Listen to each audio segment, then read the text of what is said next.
2 Corinthians chapter 10.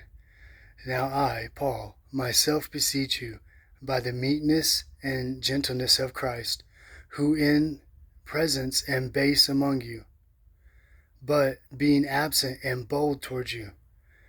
But I beseech you, that I may not be bold when I am present, with that confidence, wherewith I think to be bold against some, which think of us as if we walked according to the flesh.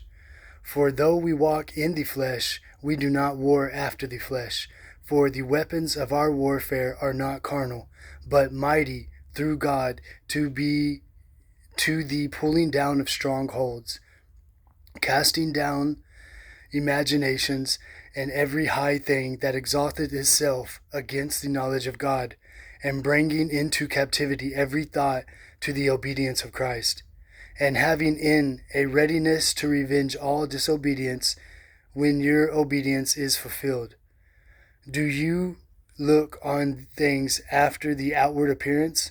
If any man trust to himself that he is Christ's, let him of himself think this again, that as he is Christ, even so are we Christ's.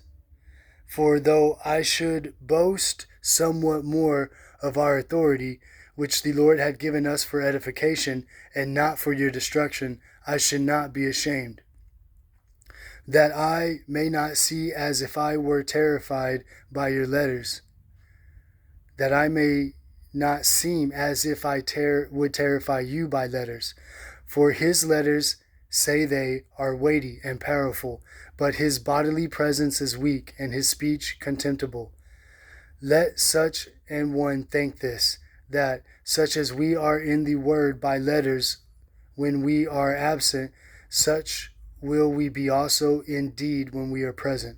For we dare not to make ourselves of the number, or compare ourselves with some that commend themselves. But they, measuring themselves by themselves, and comparing themselves among themselves, are not wise. But we will not boast of things without our measure, but according to the measure of the rule which God hath distributed to us, a measure to reach even unto you. For we stretch not ourselves beyond our measure, as though we reached not unto you.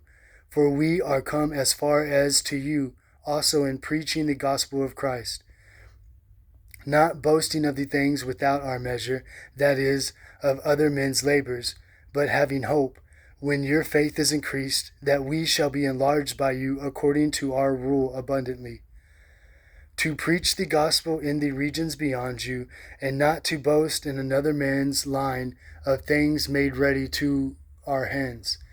But he that glorieth, let him glory in the Lord. For not he that commendeth himself, for not he that commendeth himself is approved, but whom the Lord commendeth.